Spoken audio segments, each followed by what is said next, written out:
Welcome to backbencher study room. আজ আমাদের topic হচ্ছে পর্যায় সারণী বা পিরিয়ডিক টেবিল। পিরিয়ডিক টেবিলের এমসিকিউ শুরু করার আগে কতগুলো তথ্য আমি তোমাদের দিয়ে রাখি পিরিয়ডিক টেবিল সম্পর্কে, যেগুলো জেনে রাখা খুবই প্রয়োজন। সেটা হচ্ছে আধুনিক এই পর্যায় সারণী বা পিরিয়ডিক টেবিলের 118টা মৌল একদিনের মধ্যে ইনক্লুড করা হয়নি। বহুদিন আগে থেকে বহু সায়েন্টিস্ট এর উপর কাজ করেছেন এবং বিভিন্ন সায়েন্টিস্ট বিভিন্নভাবে পর্যায় সারণীর রূপ দিয়েছিলেন। এদের মধ্যে যেগুলোকে কাজে লাগিয়ে পরবর্তীকালে অন্য বিজ্ঞানীরা আরও ডেভেলপ করেছেন, সেগুলো অনুযায়ী আমাদের পিরিয়ডিক টেবিলের ফার্স্ট ধারণা দিয়েছেন কে? তিনি হলেন ডোবার্নিয়ার। তারপরে চলে আসে কে? নিউল্যান্ড।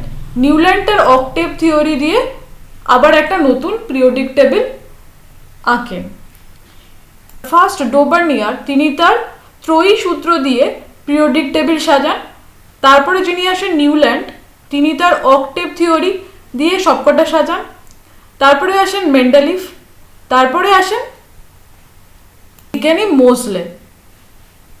বিজ্ঞানী মোসলের পিরিয়ডিক টেবিলটাকেই বলা হয় মডার্ন পিরিয়ডিক টেবিল বা আধুনিক পর্যায় সারণী। চলো দেখে নেওয়া যাক পিরিয়ডিক টেবিলের আজকের first short question. First question কি বলছে? পর্যায় সারণীর ধারণা কে প্রথম কত সালে দেন? রাইট অ্যান্সার হয়ে যাবে বিজ্ঞানী ডোবার্নিয়ার 1829 সালে এই পর্যায় সারণীর ধারণা প্রথম দেন। নেক্সট কোয়েশ্চেন দেখো, ত্রয়ী সূত্র কি? আনসার হয়ে যাবে কি ডোবার্নিয়ারের ত্রয়ী সূত্র অনুযায়ী রাসায়নিকভাবে মিল দেখা যায় এমন তিনটি মৌলের মাঝের মৌলটির পারমাণবিক গুরুত্ব বাকি দুটো মৌলের পারমাণবিক গুরুত্বের গড়। অর্থাৎ ডোবার্নিয়ার যে পর্যায় সারণী তৈরি করেছিলেন বা পর্যায় সারণীতে মৌলগুলোকে যেভাবে সাজিয়েছিলেন, সেটা হচ্ছে এই ত্রয়ী সূত্র অনুযায়ী। তিনি পরপর লিথিয়াম, সোডিয়াম অ্যান্ড পটাশিয়াম পরপর রেখেছিলেন এই তিনটে মৌলকে। দেখো এখানে লিথিয়ামের পারমাণবিক গুরুত্ব হচ্ছে 7, আর থার্ডে যে আছে অর্থাৎ পটাশিয়াম তার হচ্ছে 29। এবার মাঝে আছে সোডিয়াম। দেখো 7 + 29/2 যদি করি, অর্থাৎ লিথিয়াম আর পটাশিয়ামের যদি পারমাণবিক গুরুত্বের গড় করা যায় তাহলে আসে 23, যেটা কিনা সোডিয়াম অর্থাৎ N এর পারমাণবিক গুরুত্ব। তাহলে ত্রয়ী সূত্র এখানে কাজে লাগলো যে পরপর তিনটে মৌল তার ফার্স্ট এবং থার্ড যে মৌল তার পারমাণবিক গুরুত্বের গড় হবে মাঝেরটার পারমাণবিক গুরুত্ব। কিন্তু এই ত্রয়ী সূত্র কাজে লাগিয়ে বাকি পরমাণুগুলোর সাজানো অসম্ভব হওয়ায় এই ডোবার্নিয়ারের যে মডেল সেটাকে ত্রুটিপূর্ণ বলা হয়। তারপরেই আসেন বিজ্ঞানী নিউল্যান্ড। নেক্সট কোয়েশ্চেন দেখো, বিজ্ঞানী ডোবার্নিয়ারের পর পর্যায় সারণীর নতুন রূপ দেন কে? অ্যান্সার হয়ে যাবে বিজ্ঞানী নিউল্যান্ড বা সায়েন্টিস্ট নিউল্যান্ড। তিনি তার অক্টেভ থিওরি বা অষ্টক সূত্র দিয়ে পর্যায় সারণী সাজিয়েছিলেন। নেক্সট কোয়েশ্চেন দেখো, অক্টেভ থিওরি বা অষ্টক সূত্র মডেল কে আবিষ্কার করেছিলেন? আনসার হয়ে যাবে কি সায়েন্টিস্ট নিউল্যান্ড বা বিজ্ঞানী নিউল্যান্ড। 5 নম্বর কোয়েশ্চেন দেখো, মেন্ডেলিফের পর্যায় সারণীতে মৌলগুলো কিসের ভিত্তিতে পরপর সাজানো হয়েছে? অর্থাৎ মেন্ডেলিফ কিসের ভিত্তিতে পরপর মৌলগুলোকে পর্যায় সারণীতে সাজিয়েছিলেন? তিনি মেনলি পারমাণবিক গুরুত্বের ওপর ভিত্তি করে সাজিয়েছিলেন। তার মতে কি মৌলগুলোর ভৌত ও রাসায়নিক ধর্ম তাদের পারমাণবিক গুরুত্ব বৃদ্ধির সঙ্গে সঙ্গে পর্যায়ক্রমে পুনরাবৃত্ত হয়, আর এই সূত্রের ভিত্তিতেই মেন্ডেলিফ পর্যায় সারণীতে মৌলগুলো অ্যারেঞ্জ করেছিলেন।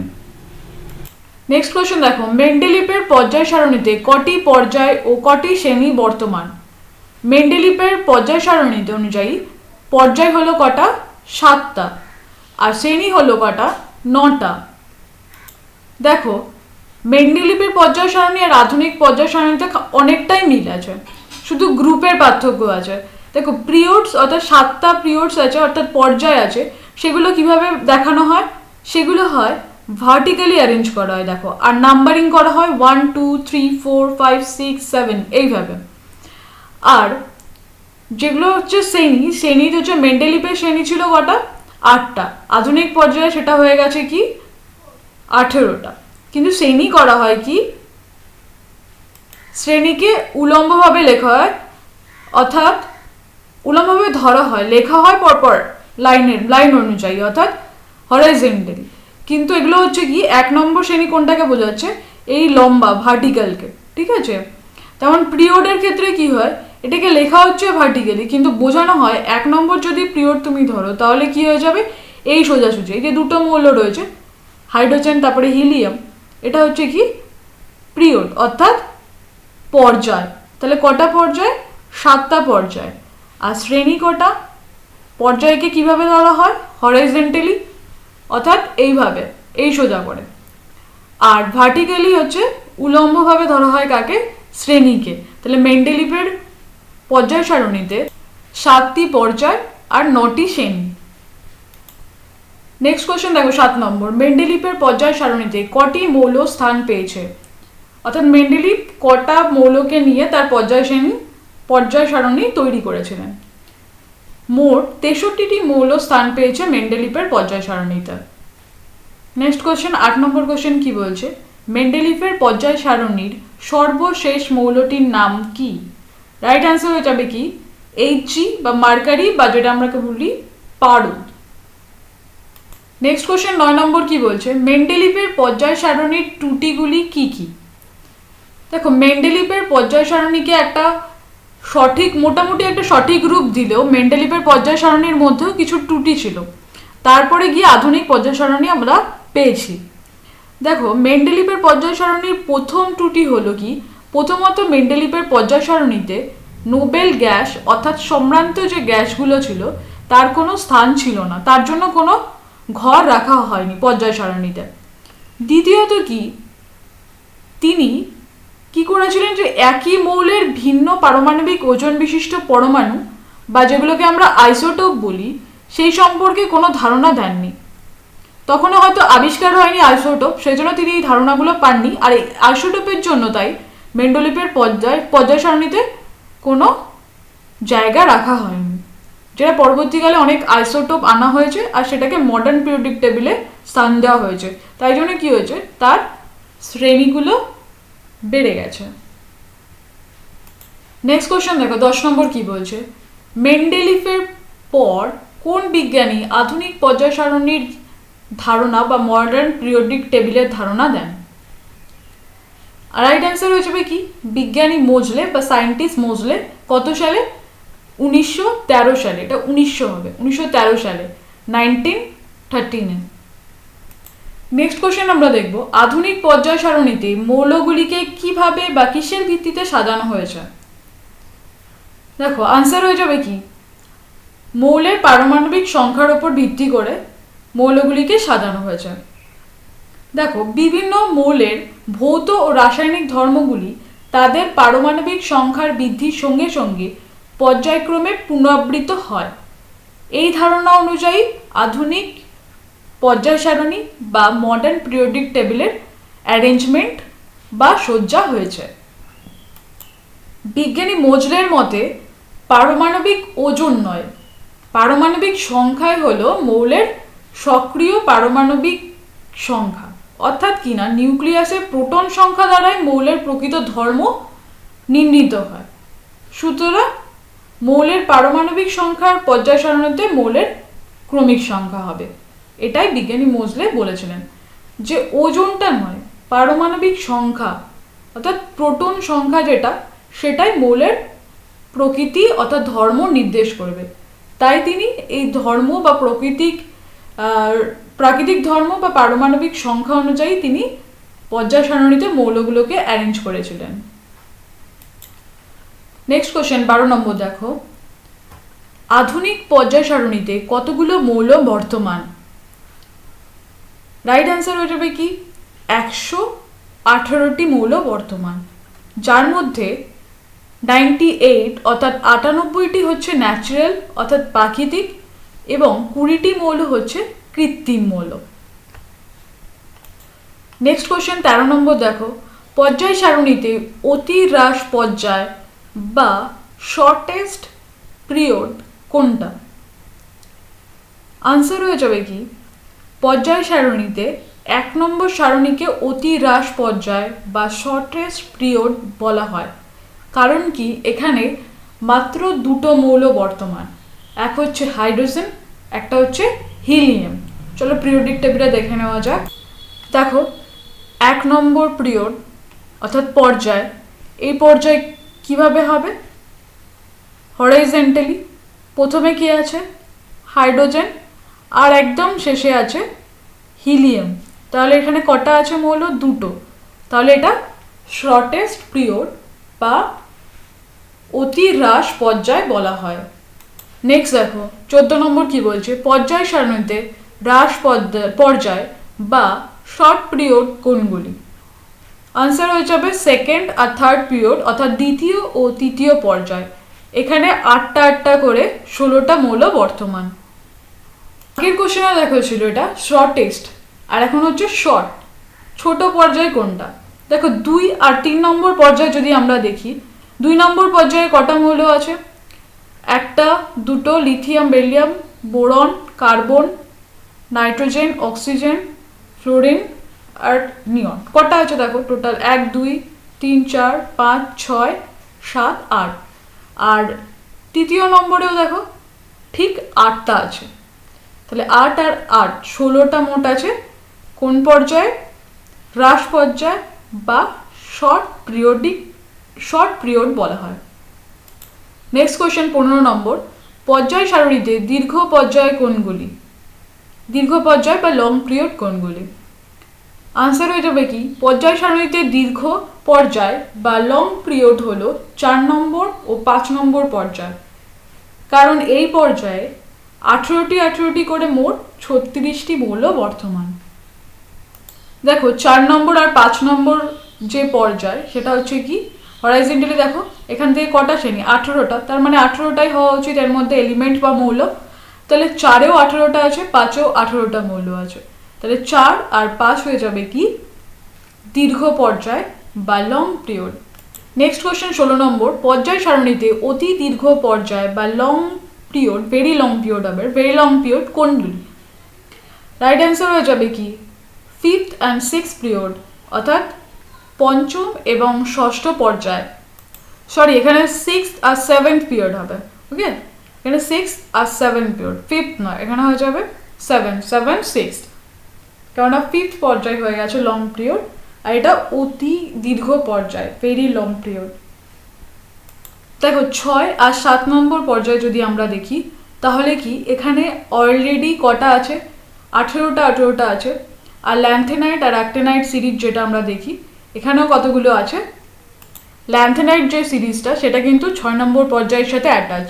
তাহলে 18টার বেশি আছে নিশ্চয়ই ল্যান্থেনাইট যদি এখানে অ্যাড করি। আর 7 নম্বর পর্যায়ে কে থাকে? অ্যাক্টিনাইট সিরিজ থাকে। তারা যদি এখানে অ্যাড হয় আরও বেশি, মানে 18টার থেকে অনেক বেশি হয়ে যাচ্ছে, তাই এটাকে বলা হয় ভেরি লং পিরিয়ড বা অতি দীর্ঘ পর্যায়, 6th আর 7th পিরিয়ড।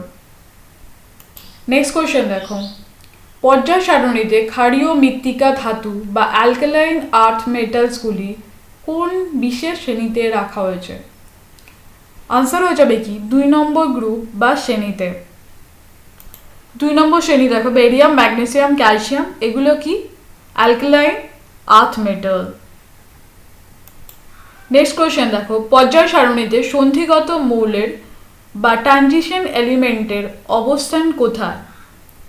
আনসার হয়ে যাবে 3 নম্বর শ্রেণী থেকে 12 নম্বর শ্রেণী পর্যন্ত মোট যতগুলো মৌল আছে সেগুলোকে আমরা সন্ধিগত মৌল হিসেবে জানি বা ট্রানজিশন এলিমেন্ট হিসেবে জানি।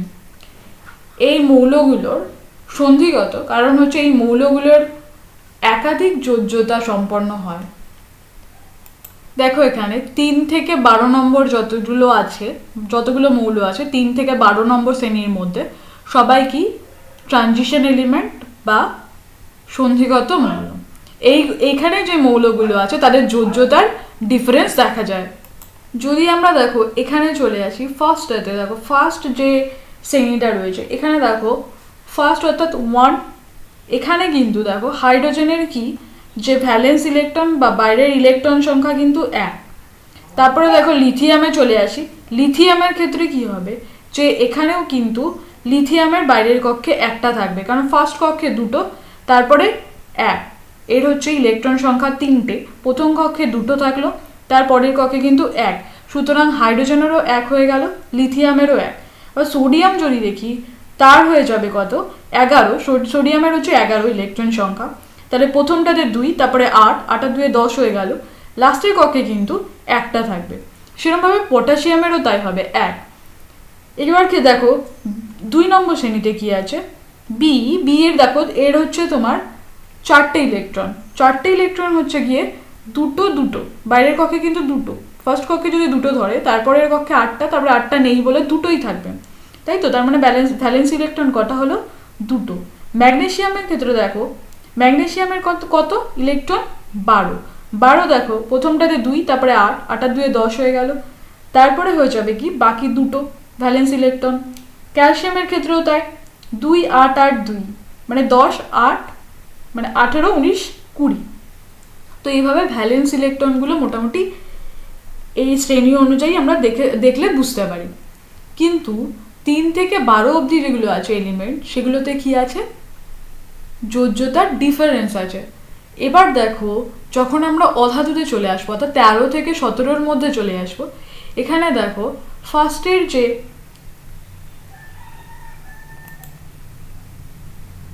বোরন, যদি আমরা বোরনকে দেখি, তাহলে কিন্তু এর ইলেকট্রন বিন্যাস যেটা, সেটা হচ্ছে 2, 3, অর্থাৎ কি না 5টা ইলেকট্রন, বাইরের কক্ষে কত 3, দেখো এর 13, অর্থাৎ শেষের যে সংখ্যাটা 3, এর ভ্যালেন্স ইলেকট্রন কিন্তু 3। এবার দেখো বোরন ফ্যামিলি, অর্থাৎ কিনা বোরনের তলায় যেগুলো আছে, বোরনের যে শ্রেণীটা 13 নম্বর শ্রেণীতে, বোরনের পরপর যেগুলো আছে সব বোরন ফ্যামিলির আন্ডারে, অর্থাৎ বোরনের যা ভ্যালেন্স ইলেকট্রন এগুলোর ভ্যালেন্স ইলেকট্রনও কিন্তু তাই। 14তেও দেখো কার্বনের কিন্তু ভ্যালেন্স ইলেকট্রন কটা, 4 হবে, অর্থাৎ লাস্টের যে সংখ্যাটা সেটা। কার্বনের কটা ইলেকট্রন, মোট 5টা। 5টাকে যদি আমরা ভাবি, 6টা, 6টাকে যদি প্রথমে দুটো থাকে, তারপরেরটা কি হবে, 4টে থাকবে, তাহলে ভ্যালেন্স ইলেকট্রন হয়ে যাবে কটা, 4টে। এসআই তাই, এসআই এর মোট 14টা ইলেকট্রন, তাহলে প্রথম কক্ষে যদি দুটো থাকে, তারপরে 8টা, তারপরটা হয়ে যাবে আবার কি 4টে। সুতরাং এই শ্রেণীতে যা আছে সেগুলো হচ্ছে কি কার্বন ফ্যামিলি, কার্বন ফ্যামিলির ভ্যালেন্স ইলেকট্রন কত, 4। এভাবে যদি আমরা 17 অবধি দেখি, 13 থেকে 17, অক্সিজেন ফ্যামিলিতে যারা আছে তাদের ভ্যালেন্স ইলেকট্রন কত, 6। আবার যদি দেখি এই ফ্লুরিন, ক্লোরিন, ব্রোমিন এই ফ্যামিলিতে যারা আছে তাদের আবার 7।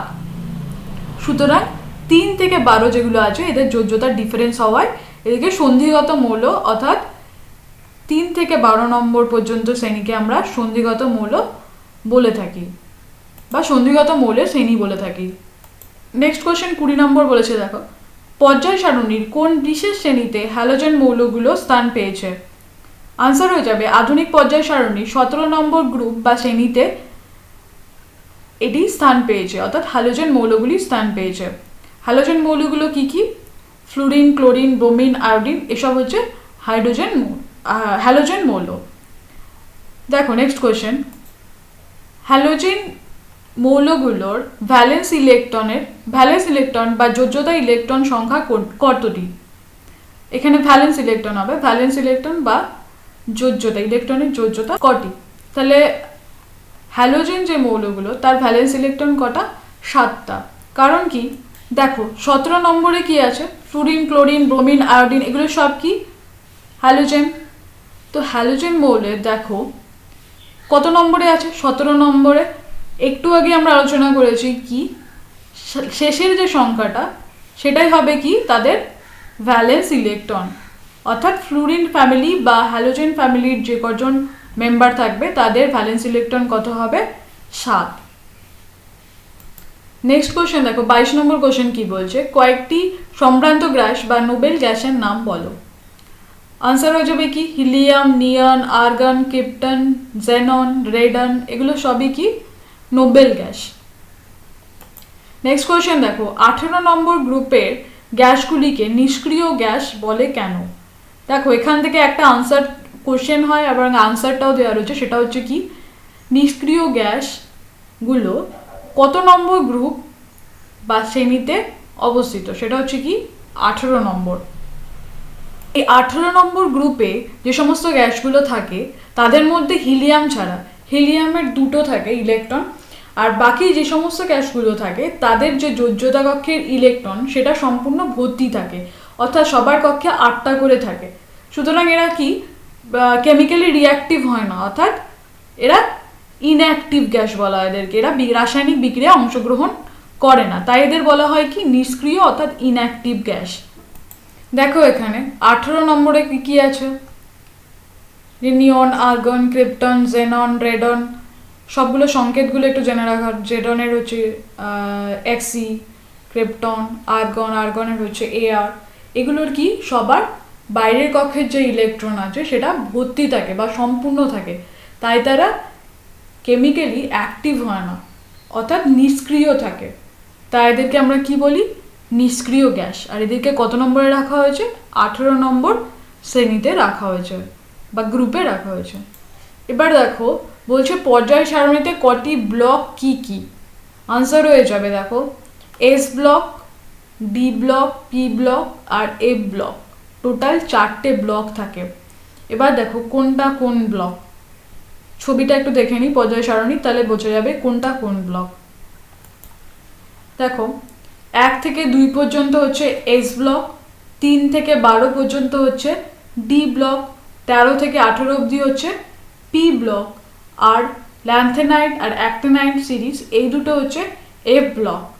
তাহলে বোঝা গেল 1, 2 হচ্ছে কি এস ব্লক, 3 থেকে 12 ডি ব্লক, 13 থেকে 18 পি ব্লক, আর ল্যান্থেনাইট অ্যাক্টিনাইট সিরিজ হচ্ছে এফ ব্লকের আন্ডারে।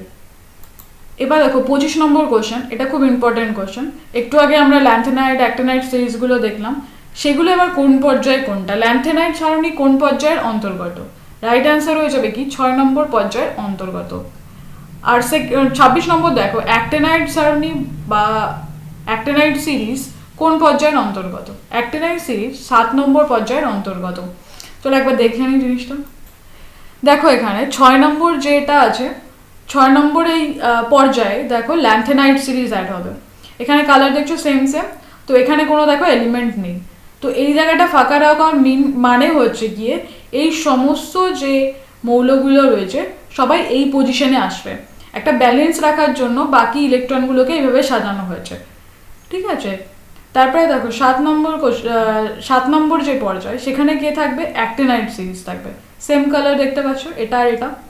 তো এখানে দেখো কোনো এলিমেন্টকে রাখা হয়নি, তার মানে কি এখানটায় যে যতগুলো এলিমেন্ট সেখানে শুধুমাত্র কত থেকে কত থাকবে সেটা লেখা আছে, সেটা হচ্ছে অ্যাক্টিনাইট সিরিজের যতগুলো মৌল সবাই এই জায়গাটায় ঢুকবে।